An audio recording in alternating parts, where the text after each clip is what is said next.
A segment earlier in the night from Solo Sikoa would hint that if Roman Reigns could take it from Solo, then Solo Sikoa would once again acknowledge Roman Reigns. Could that be hinting at a possible Bloodline reunion down the road? I mean, this Bloodline storyline's had so many twists and turns, nothing would shock me at any moment. But it's pretty safe to say it didn't happen tonight.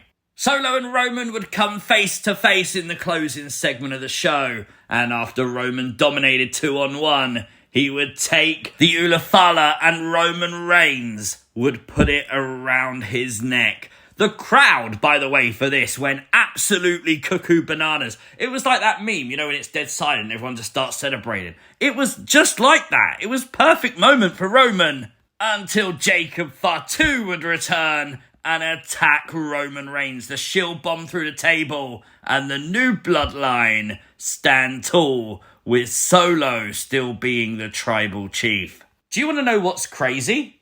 Still, no Jimmy Uso. This is things you might have missed from WWE Smackdown. Make sure you hit the like button, and if you are new to the channel, hit the subscribe button too. Guys, are we about to get a heel Kevin Owens? This is interesting. Now, Kevin Owens tonight would win his match against Grayson Waller, which I think we all knew he was going to, especially heading towards Bash in Berlin. But a lot of people aren't talking about the fact Kevin Owens won with the pop-up powerbomb. When was the last time he won with that move? Normally now it's the stunner for KO, but not tonight. And if that wasn't enough, of course, after the match, Kevin Owens would throw Grayson Waller to the outside and go for that powerbomb on the edge of the ring. We haven't seen him do that for a while properly either. So is this a different version now of Kevin Owens? Can't lie, when they were stood in the ring, Cody and Kevin, because Cody come and saved Kevin Owens from Grayson Waller and Austin Theory, Kevin Owens had that chair in his hand, and I really thought he was about to crack Cody in the back. He didn't, but he did pick up the WWE Championship. Cody Rhodes had that momentary look on him. Kevin gave it back to Cody, didn't touch him, and then just left. But the facial expression of Cody says it all. So what do you think? Is this going to be a heel Kevin Owens coming? I really hope so. I think Kevin Owens is the kind of guy who, coming to WWE, there was a lot of buzz, a lot of momentum. And I do feel like his character's got watered down a bit over the years.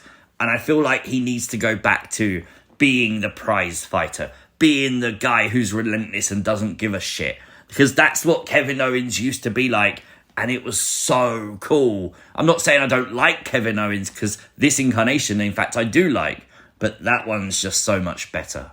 Yes, boy, it happened! The preview tonight of Pretty Deadly the Musical. Tonight was a celebration of Nia Jax, the Queen of the Ring, becoming the women's champion. And yes, because of that, Tiffany Stratton put on a performance with Pretty Deadly. Stars of the show, absolute stars. Obviously, Nia Jax come out. Nia didn't even like the celebration. In fact, she wanted Tiffany to bow to her. It's worth noting, though, we never got to that point. Tiffany never bowed to Nia Jax. But we would have a song, a rendition, an instant classic, if you will, from Pretty Deadly. Cabaret style, love it. The fans went wild. Tiffany Stratton loved it. What more could you want? And guys, the best thing of all, this was just the preview. Imagine what the entire musical would be like. Oh my God, it would be glorious, wouldn't it? I love it. But in an ultimate heel turn, Mishin would come to the ring. Clean house. Some people popped. I definitely wasn't. Crying even now. But obviously from this, it looks like we're going to continue the Mishin-Nia Jax feud. For the title, it makes sense. It puts Mishin in a great position for sure. But we got to ask the question, are the people that escorted Nia to the ring, which one do you think is a future WWE champion? I'm going to go with a guy on the foreground, on the right. He's just got that look about him. Do you know what I mean? Now, this sort of stirred up a little bit on social media. Obviously, the backstage segment with Naomi, Jade, Bianca, with Carmelo Hayes talking about the potential after party if Hayes was to beat Andrade tonight. A lot of people noticing in the background a door opening with someone stood in the doorway. And a lot of people are like, oh my God, is that AJ Styles? And it's like, I honestly don't think so. I can see why people are so enthralled by this, because when you sort of zoom in on this picture, and this is the one really going around social media, you can see that the person is, like, mysterious. It doesn't look like you can actually see a face and stuff like that. But they actually opened the door earlier in the segment too, and you can clearly see it is just a woman stood there. And I don't think it's meant to be a wrestler or anything like that. I think it's just someone who's a backstage worker just doing their work, opening a door, and everyone's now speculating it's someone else, you know? We did find out from this segment, though, that next week on SmackDown, Naomi, Jade, and Bianca will go 3-on-3 with Isla, Alba, and Blair Davenport. Well, with the NXT Women's Champion Roxanne Perez watching from the audience, Blair Davenport went 1-on-1 with Naomi tonight, and this was a pretty solid match. It would be Blair picking up the win. I feel like she needed that, so that's good. And obviously Blair setting up that momentum for next week's match, potentially. WWE would cite tonight as their 36th television sellout and their 53rd event sellout of 2024. That is a crazy stat, and I'm not surprised WWE's shouting it from the rooftops. That's really cool, man. I'd love to go to more WWE shows, I'll be honest. Titus O'Neil was in the audience on SmackDown tonight, now works as an ambassador for WWE. He wasn't the only one, of course. NXT champion Ethan Page was shown just before Kevin Owens and Grayson Waller's match. That's pretty cool.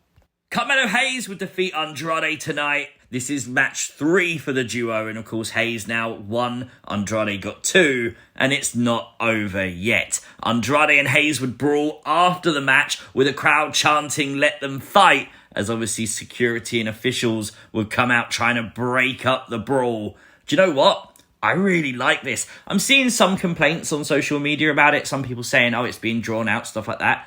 I look at this kind of similar to where we was with Sheamus and Cesaro. Do you remember that Best of 7 series that we got?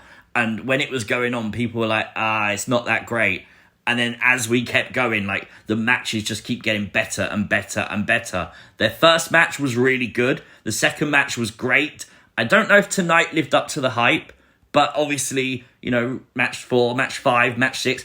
You could do match 7. I don't know if you're going to. We could do that route. I'll be fine with it if they do. LA Knight would confirm that next week he will defend the United States Championship against Santos Escobar. But we got to talk about that pop, man. The crowd. Who was it that told me a couple of weeks ago that LA Knight's momentum is dead after SummerSlam? That crowd didn't get the memo, surely, because that crowd was red hot for LA Knight tonight. But is there something else brewing from Legado? Tonight we had this segment, and Escobar would talk about the fact he's going to win the United States Championship. And he would tell Angel and Humberto that they know what to do. What is he alluding to? Are they going to screw LA Knight?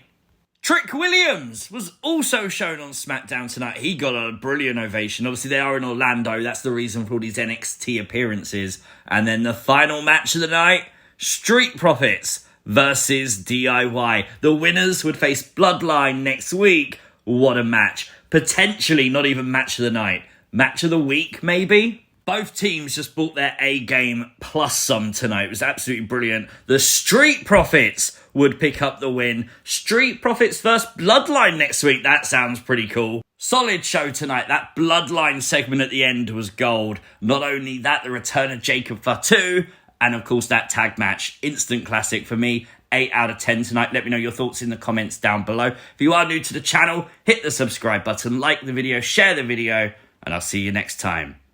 Peace!